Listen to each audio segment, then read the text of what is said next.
छिन्न तुझ्या देहाची ही चाळण उरली आता हाती.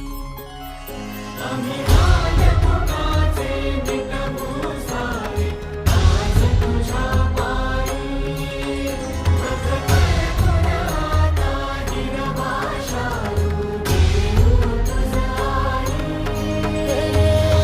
उपरतीन आली जा